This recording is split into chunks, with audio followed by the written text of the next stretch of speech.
We're live. Oh, Okay, we're live day 2 on the challenge here with Lynea Carver out of Lake Tapps, Washington, my real estate bestie for life. We are talking about how lovely trolls are.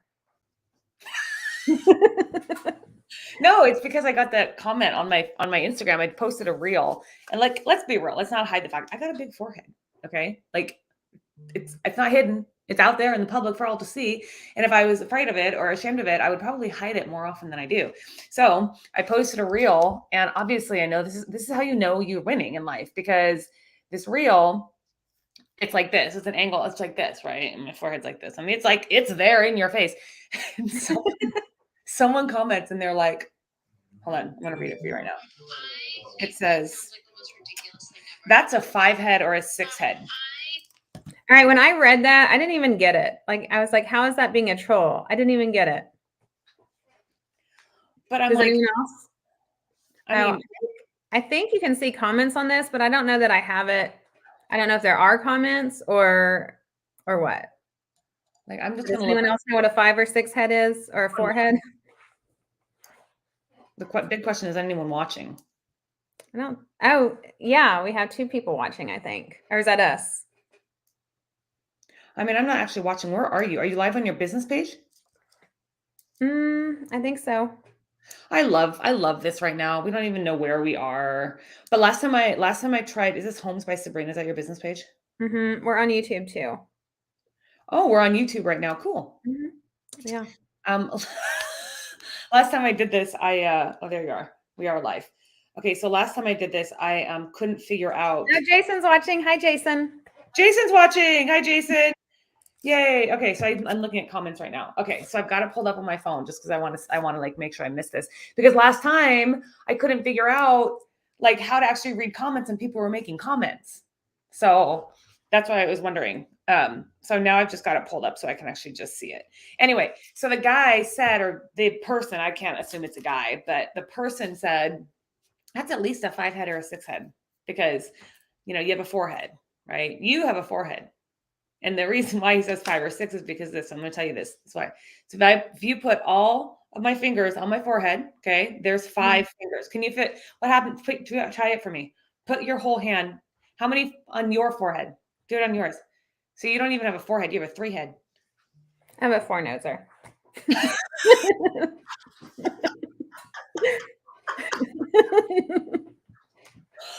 It was funny because someone trolled, and I'm like, okay, 2 things. Trolls means that I matter. Yeah, like people are taking enough time to say something mean, which what the hell is wrong with people? I mean, why can't you, like, seriously, if you don't have anything nice to say, just keep scrolling. Like, don't just spew meanness. I hate that. It's not even mean. It's just silly. It's stupid. Because I'm sitting here, I'm like, okay, that's not even like original. Like if you Okay, like, but tell your comment, how you replied back. okay, so my comment, the first thing I said was, I actually call it a 6 or a 7 head. So thank you so much for the compliment. Nothing. So then I responded back, and I was like, plus, the great news about having a big forehead like mine is you can put captions right across it and everyone can read them. See? That's good. See? Because I'm like, don't try to, oh, look, someone's commenting on my, hold on, someone's commenting on my Instagram right now. Like, it's just like, I don't understand. What's the point of going into like taking your time and like if something bothers you that much, I don't understand why you spend more time, or people, I don't, but why people spend more time commenting on something that actually brings them negative energy than they do on just like scrolling on by. It's so much quicker to just scroll on by. I just don't understand. And you and I see that a lot because we do a lot of like advertising on Facebook. I mean, I get so many trolly comments on my ads, and I'm just like, A, it doesn't bother me, but B, like, I mean, obviously, like, why are you spending so much time on this? I know. It's sad. It's kind of sad, right? Like, It's sad. it's kind of sad, like, to spend so much like energy on the negative stuff. I don't know. Yeah. What was that? Did you ever watch Pollyanna? And they're like, when you look for the bad, you're going to find it. So like look for the good, or like always be glad or something, but you'll find what you're looking for. Well, yeah, right. You like what Krista says all the time, what you focus on expands, right? Mhm. So anytime you focus on the negative things, like whether it be about someone else, and anytime you put that energy out, like it's gonna come back to you. So maybe that's why. I don't know. We have 3 people watching right now, so I'm curious, what are you doing with your microphone? What did I do with the microphone? I was just saying thanks, Jason, because he said he's watching. Oh, I was just saying, since there's 3 people watching, I'm curious. I don't know who's watching, but except we know Jason is or was. But I'm curious, Sabrina, I also want to know from you, like, what are some of the trolly comments that you've gotten and your best responses to them?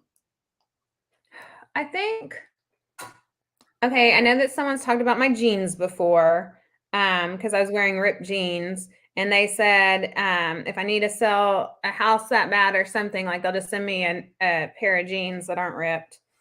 I think I try to forget the negative comments. That's the only one I can remember. Can you So remember any others? Are you being distracted? I'm just being distracted for 2 seconds just because I'm sharing this to my business page or to my Facebook page. There we go. So I'm not distracted anymore. But you like someone commented on your jeans. Mm-hmm. That must have been because they were staring at your butt. Well, it was a friend of my jeans. Well, they were still staring at you. They must have like enjoyed staring at you enough that they commented on your jeans. Yeah, they said they would send me a pair that didn't have cuts in them. You know what I would have said to that? I would have commented back and been like, okay, thanks so much. Here's where you can ship it to, and these are the type of jeans that I like. I know I did say, yeah, I could definitely use a new pair of jeans. So, which I could. Yes, please send jeans.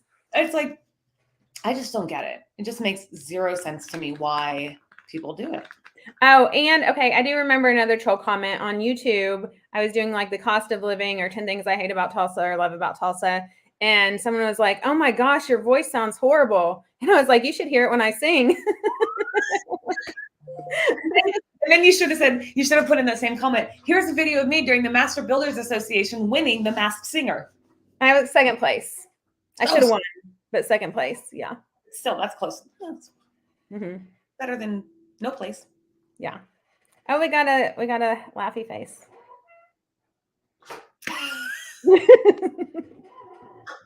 Okay, and then the other one I got one time was when someone basically said, because on my Facebook business page, I'll post ads, and people comment all the time. Just so much misconceptions about the real estate market out there. So many people just listen to their friends and family and the news rather than like actually appreciating that there's a profession of people who work this industry every day.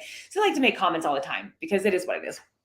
And someone commented one time about how I responded to someone who was really negative about the real estate market. And I responded saying that that's actually you. You're the one who told me to respond this way because someone was like, well, I don't know if I'm going to sell, where I'm going to go because home prices are going up because of the politics and all of that. I mean, whatever it is, you just name it. There's just, I can't even remember what it was.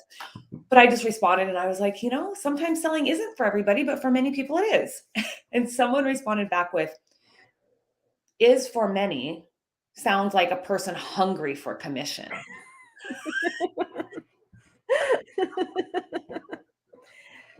You just have to laugh. You just have to laugh. I know. I just laughed. I was like, that's funny. I mean, that's kind of a funny response. I mean, it just, people just kind of sometimes just crack me up, especially the trolls. I mean, and overall, like, I don't really put too much energy and time into those people. I like to know that they're there, I guess, because.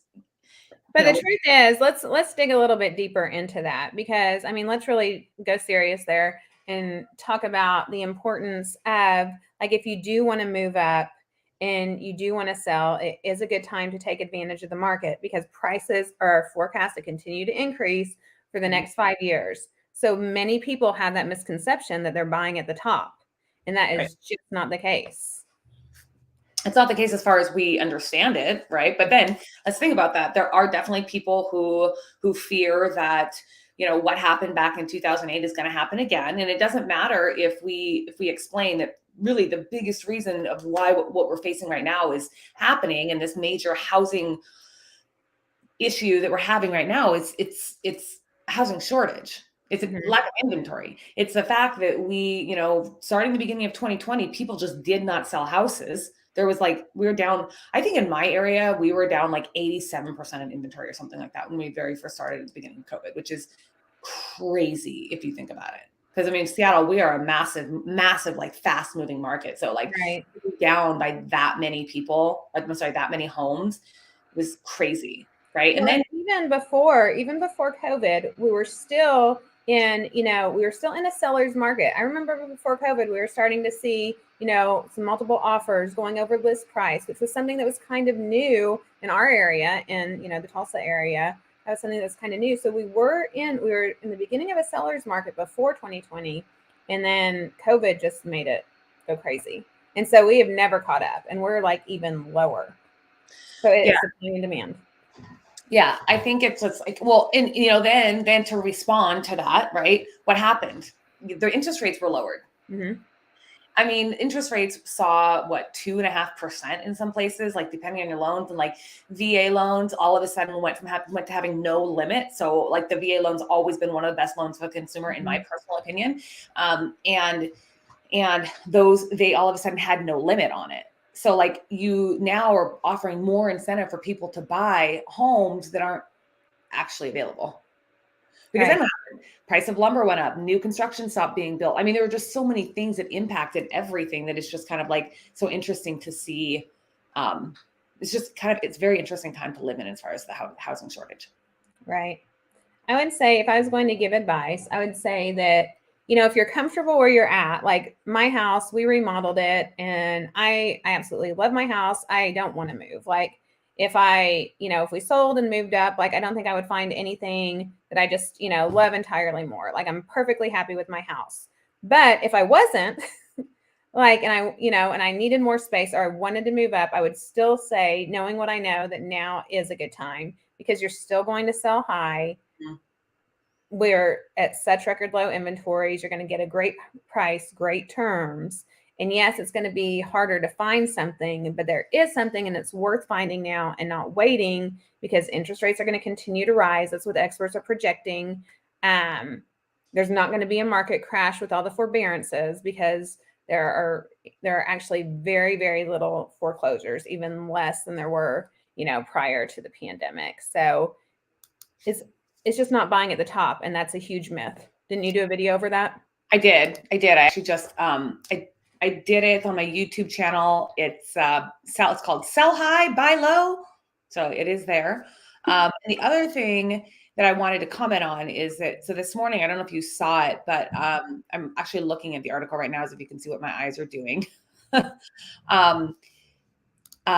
Keeping Current Matters just put out an article this morning talking about how more buyers are planning to buy homes soon. So now, not only is inventory is picking up a little bit just because of seasonality, right? So we're seeing a little bit more inventory, but I mean, in my market, we're still seeing some homes. I mean, I have buyers, and we were competing against 17 or 18 offers on some of these homes.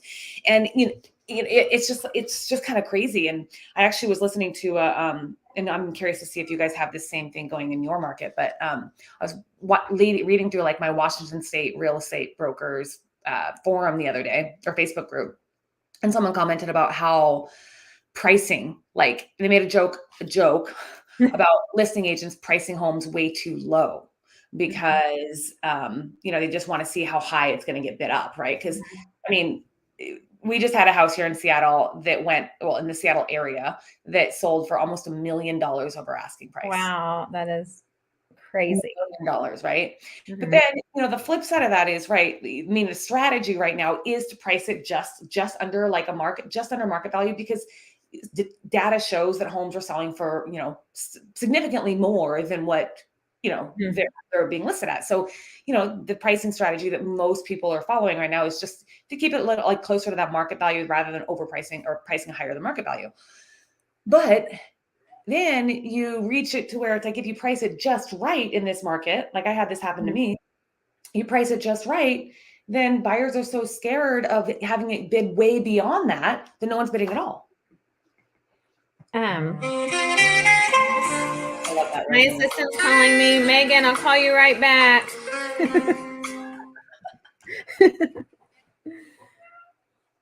Yeah. Well, what I think about pricing it correctly is for comp's sake, like, you know that you're pricing it, you know, basically what you think it will appraise for. Because when it goes beyond that, you want to start getting the appraisal contingencies. So you know that you're pricing it for the appraised value. So when you're getting these higher competitive offers, you want to see that appraisal contingency to make sure that your sellers are going to get the extra money that they're actually that the contract's actually going for. Yeah, and then the other thing that the other thing that I've been doing a lot right now, just because of all this, and this has nothing to do with trolls. We started out with trolls, and now we're actually talking about the real estate market. Funny how that works. How does that happen? I don't know. But the other thing is that, like, whenever I go and I talk to a seller about putting their house on the market, it's just so challenging right now because people want to try to predict what's going to happen with the market, and you literally can't.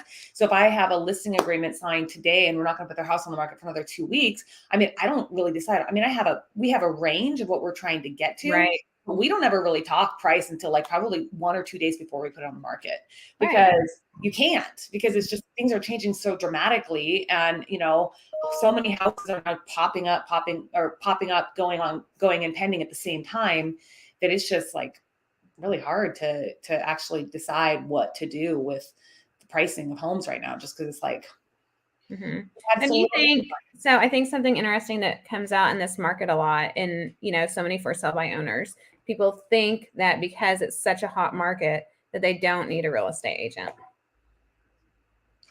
I mean, I don't know. I mean, if it were me, even me as a realtor, I don't want to deal with HOAs and title and escrow and like making sure that I'm actually, and that I don't know. There's just so many, I disagree. Like, I totally disagree. And not just because I'm a realtor, but I mean, also, like, I don't want to go to the hospital. Uh-oh, my dog. Here's your dogs, of course. Always. Winter. I don't want to go to the hospital and try to perform surgery on myself. I don't want to go and try to interpret a legal contract, because there's a likelihood of me missing something because I am not a lawyer or an attorney trained in that specific thing. The likelihood is really high, and then it makes my liability even higher. So, you know, I don't really run into that where people think they can just sell it themselves, because I mean, it's a lot of stress. Plus, like, I actually have a client right now that they tried selling their house by themselves. Then they called me and they were like, well, we just realized that we don't even want to deal with answering all the questions. We don't want to deal with having to, you know, make the appointments for people to come see our house. We don't want to see the people that walk in the house. Like, there are just so many other things that people don't even think about. I mean, in a market like this with demand so high, it's likely that a house could get 50 to 60 showings.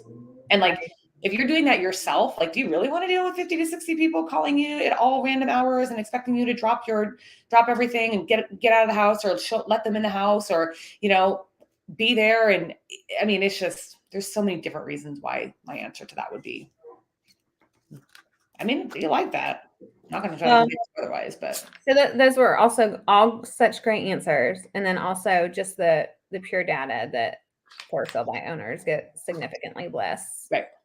Because people are looking for a deal. Right. That's why.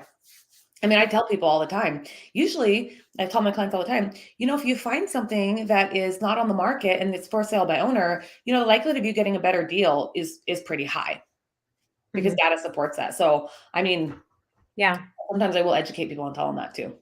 Yep. Okay. We have been live for 19 minutes, girl. Okay. Did we kill it? Love you. Love you. Bye. Bye.